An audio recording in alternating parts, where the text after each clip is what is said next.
right now because my brothers were traveling over the weekend. So. Well, I'm taking a lot of... You mentioned, the matter, the so-called Byju's matter.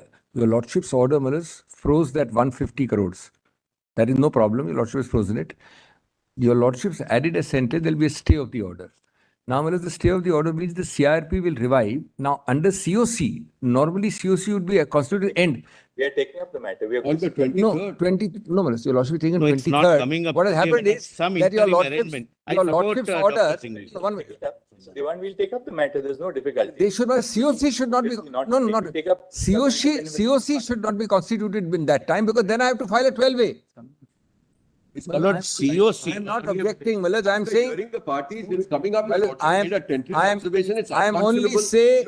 Lord, only a minute, my lord. Appointment of a COC All that you can do is... RP should not constitute the COC before Friday. That's all I'm saying. Lord, constituting COC. Some difficulty about this combination of three sitting on Friday. We can take it either on Thursday or Monday, whatever is convenient. But can it be tomorrow, my lord, subject to your Lordship's availability? And tomorrow we have the Constitution Day. Then Thursday. Tomorrow is the Constitution Day. Lord, Thursday, my lord. Thursday, my lord. We can take it up on Because surely between now and day after, they will not constitute. Lord, it is fair enough. The matter, Lord, without hearing will be allowed if COC is constituted. Thursday we'll take it. Only one sentence, it will be infructuous if the COC is made in these 48 hours. They should not make a 48 hours. Yes. Very well, we made our concerns clear to your Lordships. If they go and create a COC in these 2 days. The others, can you just circulate emails? In the afternoon, I'll deal with your emails and ensure that all matters are listed. Just circulate an email. It is connected to Sumoto writ petition 2 of 2024. That writ petition was filed by Association of Healthcare Private Limited, Tamil Nadu chapter in 2019. Notice was Order for listing the matter. Just talk to the registrar in 10 minutes once he is free from here. There would be already an order for listing.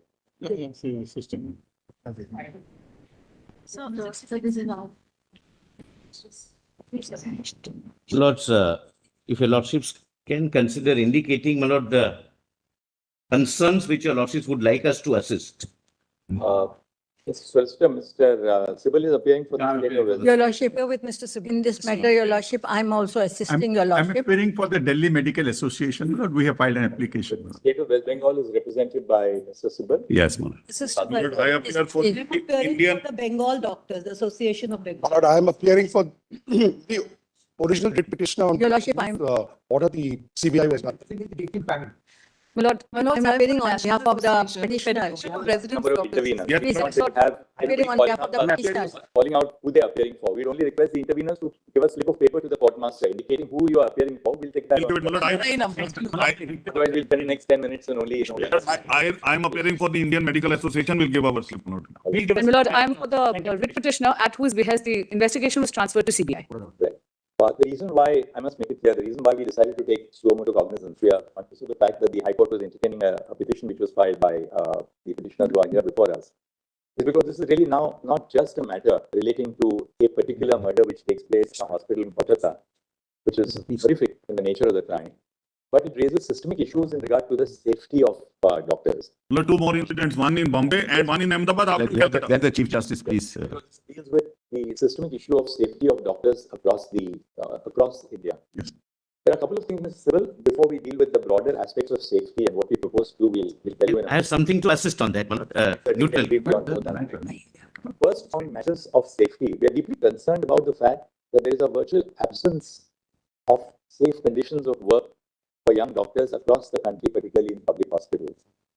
As we know, these are all young interns, they are residents, senior residents, doctors, and most importantly, women doctors. Yes. Who are subject to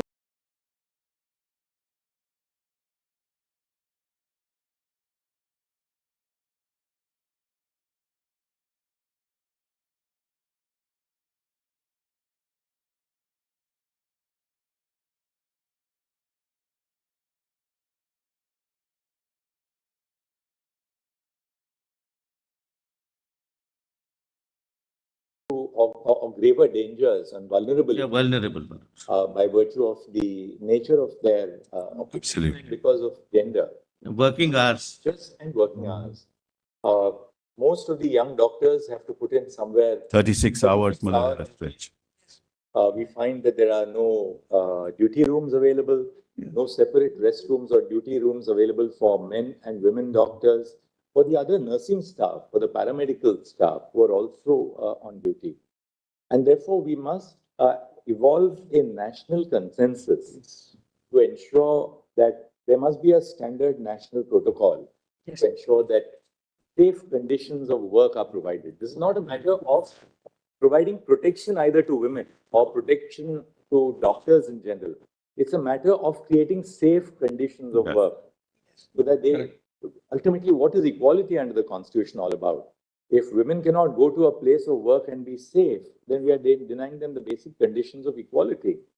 And therefore, we are entertaining this, and I'll very shortly share the way we want to proceed with this to ensure that ultimately, it's not that every time that there is a rape or murder that the conscience of the nation is awakened. We have to do something right here and now to ensure that these conditions of safety are maintained in terms of protocols which will not just be on paper, but protocols which will be enforced across India. Now, insofar as what happened in Kolkata is concerned, a couple of things from what we have. Of course, first, let me begin by saying that we are deeply concerned of the fact that the name of the deceased who was assaulted and murdered, the name has been published all over the media. Photographs have been published all over the media. Correct. Video clips, obviously, either before or after the postmortem, have been published. Right. Showing her body, after she was subjected to it. It's extremely concerning. We are the first to recognize the right to free speech, but there are well-settled parameters. It is extremely painful. I agree entirely with you. Which have been laid down in now the new criminal procedure code by judgments of our court in Nipun Saxena, that you will not publish the names of the survivors of sexual assault. In this case, the person. It's a criminal offense. We have filed 50 FIRs on that count. 50 FIRs. And it was circulated, nobody should publish. Well, may I just inform your lordships, before the police reached, photos were taken and these were circulated. We didn't allow anything to happen. We cordoned off the area. Is this the way we provide dignity and respect the privacy of an individual who has lost her life as a young doctor? Yes. But apart from that, Ms. Isabel, I'm happy that you are here for the state of West Bengal. Couple of quite a few aspects of the way the matter proceeded. It appears that the crime was detected in the early hours of the morning. Yes. After the crime was detected in the early hours of the morning, the principal of the hospital tries to pass this off as a suicide. Not true. Her parents are not allowed to see the body. The parents are not allowed to see the body for almost. No, Malad, I'm sorry.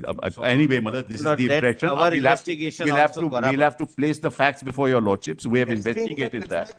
This is not correct. Until late night, we find that no FIR was registered. That's also not correct. Not correct. What time was the FIR registered? Malad, in fact, we did what is called what we call a UD case, Malad. UD case. Unnatural death case registered. Yes, unnatural death case Registered. But Immediately. that's right. That's an FIR, Malad. That's an FIR. Not the body is discovered. The UD case can The FIR registered formally in the police. Malad's inquest was done and then FIR registered immediately and the investigation started. What time It should have been done. the FIR registered? 12, Malad. 12:30. Does the FIR say that this is a case of a murder? No. Yes. No, it No, my lord. We unnatural have- death. It was. We have something. Unnatural death. One second. Inquest shows it's a case of murder, One Malad. second. Inquest shows it's a case of murder. Inquest is done. The postmortem the autopsy is conducted. Yes. Yes. Now, until the night, no FIR indicating that this is a clear case of a murder has been made out. It has, Malad. I'm sorry. I'll place those facts before your lordship. It has been, Malad. Lord, may I suggest? From my lord, may I unnatural suggest- death, we registered the case Lord, for murder. That, We caught the victim. He is a civic worker, Malad. It's an individual act. I show all that to your lordship. and that's the first aspect. Yes. What was the principal doing? Why did he not? One, why was this kind of inaction on the part first an attempt to pass this off as a suicide instead of a murder? I'm sorry, Mullah, that's not correct. Not recording, not registering an FIR till late in the evening. Third, the body itself is handed over to the parents sometime in the evening for cremation. Fourth, and that's a matter of very serious concern. On the next day, the doctors, because they were all doctors working with her, the doctors are on protest. A group of persons, a mob assembles at the hospital. The hospital is invaded and the critical facilities are damaged in the morning or whenever the mob enters. What was the police doing? Yes. Mullah, we have videos for all. Mullah, let me first of all state. Sorry, Mr. Sivan, What- the police, Mullah, a very serious offense has taken place. The crime scene is within the precincts of the hospital. Now, that is the first thing that the police have to do, namely to protect the crime scene. What are they doing? that's They allow vandals to enter the hospital. It's impossible that 7,000 people first can of all, gather without of all, the consent. Please, one second. allow me. Lord, This is- 7,000 people One can second. never gather without knowledge or consent of the police. This is not an adversarial litigation. It's not. Therefore, let us not be in denial mode. One girl has lost life One second. It's- by not only the sexual pervert, he's an animal. After the principal resigns from this medical college, He sent to another he's appointed as a principal of another college. He doesn't resign. But anyway, be that as, Mullah, let me His conduct, at the least, his conduct is under scrutiny, and he's appointed as a principal somewhere else. Mullah, this is all, we have a note on all this misinformation. It's not separate each other in the High Court order. The reality, just show it to you. Let them file report, not But just show it to you. A couple of things which we would like to do. Well, let's make it very clear. Yeah. We would want the investigation has been handed over to the Bureau of Investigation. Yes, done, yes, We want CBI to file a status report before this court on Thursday. correct. We will take up the case on Thursday. We want CBI to apprise us on the status of the investigation. Correct. The investigation obviously must be at a very sensitive stage so that it's something which should be submitted to the court. For court consumption, not making it public. It's really an investigation update Yes, status yes. report which will be given to us on Thursday. We will consider the status report on Thursday morning and see where the investigation is proceeding. Today, what we intend to do is that today we intend to pass an order. What we have done is, and three of us, that's why we were in conversation with each other. We have discussed the pros and cons.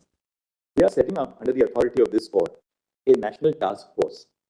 The national task force will consist of a diverse segment of doctors from different parts of the country. We want them to make us recommendations in regard to the modalities to be followed across India. We're not only talking of the Alikar Medical College and Hospital, but modalities to be followed all over the country for ensuring safety at the workplace first and foremost, for which our young doctors, the middle-level doctors, the senior doctors are all today on protest and on strike. At the same time, we would, now that we are taking charge of these proceedings, we are appointing a national task force. It's our earnest request to doctors all over the country who have stuck work. There are institutions where I know appointments are taken 2 years in advance. For instance, the All India Institute of Medical Sciences, appointments are taken 2 years in advance. If patients lose their slot, they go back by another 2 years. So we would really earnestly appeal to all the doctors that we are here to ensure that their safety and protection is a matter of the highest national concern. And therefore, this is something which we would earnestly appeal to all the young doctors that this is something please trust us. That's why we have not left it to just the High Court. The High Court, of course, consists of very seasoned judges. The Chief Justice was monitoring the investigation by the CBI, but we felt that this is now not a matter of a particular offence, however serious and horrendous the offence is, but something which affects the institution of healthcare pan India. Therefore, the need for the Supreme Mullah, Court. we welcome this. I think this must be done. Mullah, all of us must be very positive. But Mullah, I have only one request. Mullah, I have only one request. Yeah, sorry. Lord, I need 5 minutes on this one. That's what I said. Yes, Who is the first informant? We were talking about the first information. yes. Who is that first informant? Can you name us, please? Name him. Who is the first informant We who just- lodged the FIR? The one I just find out first. And we would also like to know the time of the registration of the. The father of the victim. Wait a minute, please. Don't interfere. The first UD case was done by the police on its own. So that is not an FIR. What is section 174 of the old CRPC today? Can anyone assist us, please? Yes, what's So that's just a report. Yes, was to start the investigation. But then who lodged the FIR? The father of the deceased. Yes. Then vice principal of the hospital. First, the father of the deceased and vice principal of the hospital. No, there cannot be two FIRs. No, but both complaints were sent to us. Both complaints sent to us. Tell us whose complaint is treated as, Father of the deceased. this is registered at what time? 11:45 p.m. 11:45 PM. Now, next day. Yes. In the night. In the night. Now, when is the body, one second, when is the body handed over to the parents for cremation? Well, can't we have this? What time is the body handed over to the parents for cremation? 1 second. Around 3:30. 13:10. No. Therefore, one thing is very clear. The body is handed over to the parents for cremation at 8:30 p.m. The FIR is registered at 11:45 p.m. 3 hours and 15 minutes after the body is handed over to the parents for cremation. They refuse to file. This is the problem. We handed it over. They filed the FIR. They made the complaint at 11:45. They say, we are in shock. Please do whatever you want to do. They wanted a postmortem. We did the postmortem. All is videographed. Everything is videographed. The autopsy and the postmortem take place. Between 1:45 to 4 p.m. Now, between 1:45 and 4 p.m., the autopsy takes place, followed by the My lord, the autopsy took place at 6 o'clock, not at. Fair enough. That's all right. We'll take it as between 1 and 4 o'clock. It does take place in 1 minute. It takes video 1 second. Don't keep on interrupting. They wanted a board. We constituted a board. We are proceeding on the basis of Mr. Sibal's hypothesis that the autopsy and the postmortem take place between 1 and 4:45 in the afternoon. Now, Lordship, there is- understand this. Clearly, the autopsy would reveal that this is a case where a doctor has been murdered, where she has been murdered. Yeah. The FIR is registered at 11:45 in the night, Mr. Sibal. Yeah. And who was expected to? Yeah. Nobody in the hospital registers the FIR. The mother registers the. What was the principal, the vice principal? What were the authorities of the hospital doing? They wanted a board. We constituted a board. They wanted a magistrate. We got the You magistrate. don't need time for registration of FIR. You don't need a medical board for registration of FIR. At the moment, Malas, what are we considering? We are considering, Malas, 2 or 3 things, as your lordship has put to me. How did these photographs reach the social media? I'll mention all this. How did these photographs reach? We have nothing to do with it. Let us not trivialize everything. People there took photographs, came in, took photographs and sent it. Number two, immediately an unnatural death case, Malas, was started and an investigation was started. Your lordship may be right, Malas, why did it happen? But whatever the parents were doing, we were agreeing with that. We set up a board. We asked the magistrate to come, a judicial magistrate to be present. Everything was videographed. Everything was called. Mr. Sibal, it is the obligation of the authorities of the hospital. The parents are not present in the hospital when a murder takes place. Yes. It's the obligation of the authorities of the hospital to register an FIR the moment they It was done. 45 done. The letter was sent. 11:45 in the night. No, 2:45 letter was sent. Assistant superintendent sent a letter at 2:45 minutes.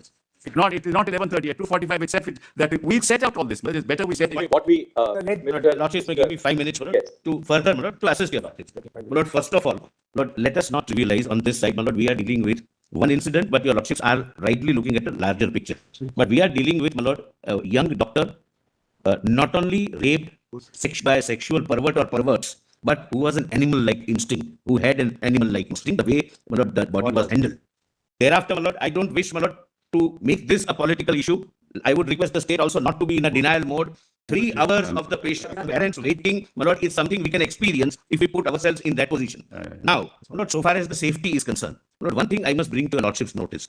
My lord, the doctors are genuinely, my lord, have a grievance. They are, my lord, they've lost one of their colleagues, my lord, globally. But my lord, out of, my lord, all states, 23 states have legislations dealing with, my lord, what is called for, my lord, Kerala, so-and-so Medicare service persons and medical service institutions, prevention of violence and damage or loss to the property act. There are, I'll give the list of acts. This also the National Task Force, can, the punishment which is provided under it's a cognizable, my lord, and 3 years. 3 years. Yes, my lord. It's cognizable, non-billable, and punishment is 3 years. But this is first. I will not place it. The National Task Force, my lord, which your lordships contemplate, can, my lord, go into this, can even make suggestions, and it should be welcome, my lord. Lord, the second thing, my lord, which is worrying us is this. Lord, even in a well-organized function, if we want the presence of 500 people in an auditorium, we all know we have to make efforts. 7,000 people at the middle of the night armed with lathis and hockeys, my lord, can never be without the knowledge, if not consent, of the police force. It's complete failure of law and order, my lord, in the entire state. What time does the vandalization of the hospital take place? Lord, midnight. It's at midnight, my lord. I thought my learned friend, he doesn't want to politicize the matter. Why are you saying all this? Now, Let's- why this is, my lord, important. We should be called upon. We'll tell you what happened. Mr. Solicitor, what we do is that we, One more aspect. Lord, and Lord, again, my learned friend may feel that this is, Lord, but this is directly related to the issue in question. Lord, the West Bengal has an in-charge DIG. In-charge DIG, Director General of Police, who is already being charged and being considered by your lordships for having fabricated or otherwise dealt with the evidence in Sharda scam case. Lord, your lordship Calcutta Police doesn't come under DGP. Calcutta Police doesn't come under DGP. Why are you saying all this? What this has to do. Director General of Police is an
Malad, I have only one small request. What do you propose to do about the principle?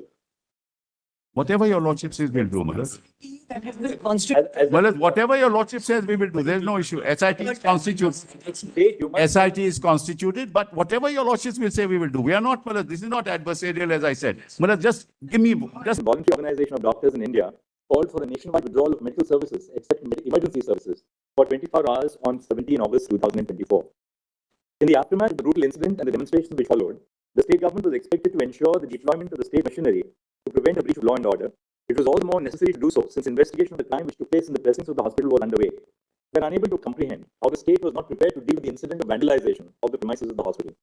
Nationwide protests following the brutal incident in Ajika Medical College Hospital have brought the issue of the lack of institutional safety for doctors to the forefront.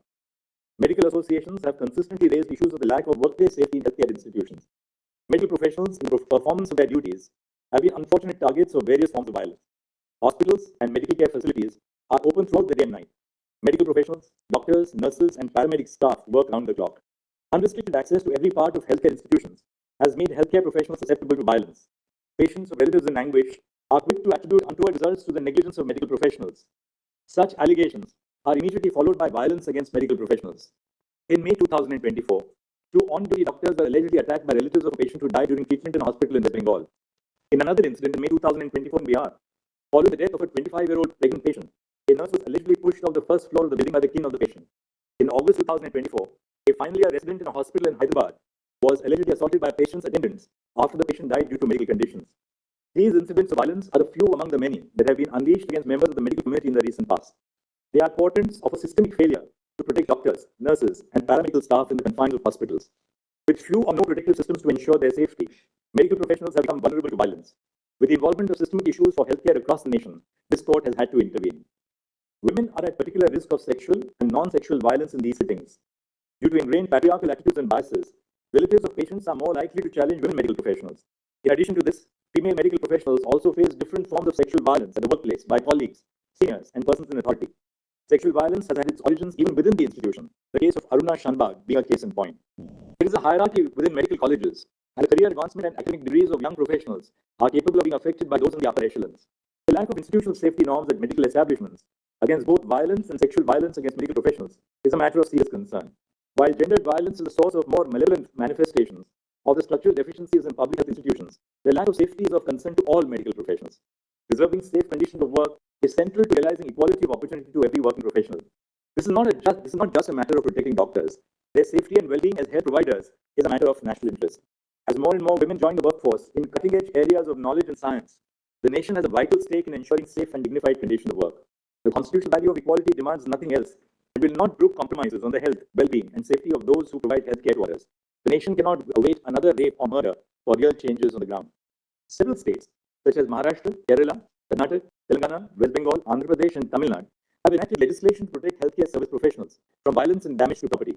All these enactments prohibit any act of violence against medical professionals. The offence is non-bailable and punishable with 3 years of imprisonment. However, these enactments do not address the institutional and systemic causes that underlie the problem, and enhanced punishment without improving institutional safety standards falls short of addressing the problem effectively. We have attempted to flag here the ground reality indicating the lack of institutional safety standards in healthcare institutions. A non-exhaustive formulation is set out below. A. Medical professionals who are posted for night duties are not provided adequate resting spaces. More often, doctors rest in the patient's room or in available public spaces. Duty rooms are scant. Separate duty rooms for male and female medical professionals are conspicuous by their absence in most healthcare establishments. B. Interns, residents, and senior residents are made to perform 36-hour shifts in conditions where even basic needs of sanitation, nutrition, hygiene, and rest are lacking. There is an absence of uniformity in terms of a standard national protocol. The fear of retribution prevents most healthcare professionals from questioning the absence of facilities for basic well-being. C.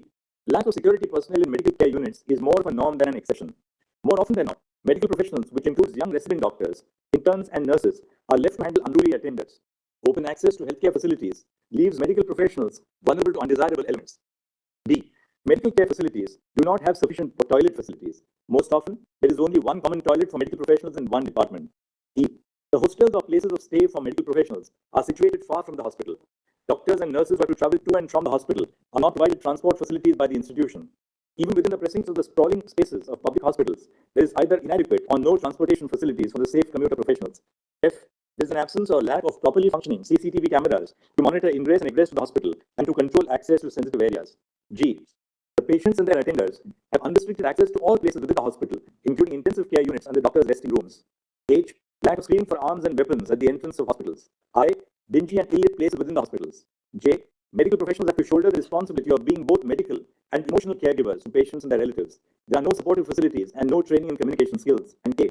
Certain spaces within hospitals, such as the intensive care unit and the emergency wards, are prone to a greater risk of violence because of the severity of medical conditions of patients in these departments. We have, in this backdrop, formed the view that a national consensus must be evolved after due consultation with all stakeholders on the urgent need to formulate protocols governing the issues which this order has highlighted. We have attempted to compose for this purpose a diverse body of persons with experience in healthcare institutions. A national task force with the following members of the medical profession is hence constituted. 1. Surgeon Vice Admiral R.P. Sadin, AVSM, VSM, Director General Medical Services, Navy. 2. Dr. D. Nageshwar Reddy, Chairman and Managing Director, Asian Institute of Gastroenterology and AIG Hospitals, Hyderabad. 3. Dr. M. Srinivas, Director, All India Institute of Medical Sciences, AIIMS, Delhi. 4. Dr. Pratima Murthy, Director, National Institute of Mental Health and Neurosciences, NIMHANS, Bangalore. E. Dr. Govardhan Dutt Puri, Executive Director, All India Institute of Medical Sciences, Jodhpur. 6. Dr. Soumitra Rawat, Chairperson, Institute of Surgical Gastroenterology, GI and HPB Oncosurgery and Liver Transplantation, and Member Board of Management, Sir Gangaram Hospital, New Delhi, and Member Court of Examiners of the Royal College of Surgeons, England. 8. Professor Anita Saxena, Vice Chancellor, Pandit B.D. Sharma Medical University, Rohtak, formerly Dean of Academics, Chief Cardiothoracic Center and Head Cardiology Department at the All India Institute of Medical Sciences, Delhi. 9. Dr. Pallavi Saple, Dean, Grant Medical College and Sir J.J. Group of Hospital, Mumbai. And 10. Dr. Padma Srivastav, former professor at the Department of Neurology, AIIMS, Delhi, currently serving as the Chairperson of Neurology at Paras Health, Gurugram. The following shall be the ex officio members of the NTF. A. The Cabinet Secretary to the Government of India. B. The Home Secretary to the Government of India. C. The Secretary, Ministry of Health and Family Welfare, Government of India. D. Chairperson of the National Medical Commission. And E. President of the National Board of Examinations. The NTF shall formulate effective recommendations to remedy the issues of concern pertaining to safety, working conditions, and well-being of medical professionals and other cognate matters highlighted in the above segments of this order. The NTF shall, while doing so, consider the following aspects to prepare an action plan. The action plan will be categorized under 2 heads. 1. Preventing violence, including gender-based violence against medical professionals. And 2. Providing an enforceable national protocol for dignified and safe working conditions for interns, residents, senior residents, doctors, nurses, and all medical professionals. 1. Prevention of violence against medical professionals and providing safe working conditions. A. Ensuring due security in medical establishments. 1. Triaging departments and places within the hospital based on the degree of volatility and the possibility of violence. Areas such as emergency rooms and intensive care units are prone to a greater degree of violence and may possibly need additional security in place to deal with any untoward incident. 2. A baggage and person screening system at every entrance to the hospital to ensure that arms are not carried inside the medical establishment. 3. Preventing intoxicated persons from entering the premises of the medical establishment unless they are patients. And 4. Training security personnel employed at hospitals to manage crowds and grieving persons. B. Infrastructural development. 1. Provision of separate dressing rooms and duty rooms in each department for A. Male doctors, B. Female doctors, C. Male nurses, D. Female nurses, and E. A gender-neutral common resting space. The room must be well ventilated, have sufficient bed spaces, and provide a facility for drinking water. Access to these rooms must be restricted through installation of security devices. 2. Adopting appropriate technological intervention to regulate access to critical and sensitive areas, including through the use of biometric and facial recognition. 3. Ensuring adequate lighting at all places in the hospital, and if it is a hospital attached to a medical college, all places within the campus. 4. Installation of CCTV cameras at all entrance and exit points of the hospitals and the corridors leading up to all patient rooms. And 5. If the hospitals or rooms of medical professionals are away from the hospital, provision of transport between 10 p.m. to 6 a.m. for those who wish to travel to or from their place of stay to the hospital. C. Employment of social workers trained in grief and crisis counseling at all medical establishments. D. Conducting workshops for all employees of medical establishments, including doctors, nurses, and helpers, on handling grief and crisis. E. Constitution of employee safety committees composed of doctors, interns, residents, and nurses at every medical establishment to conduct quarterly audits on institutional safety measures. F.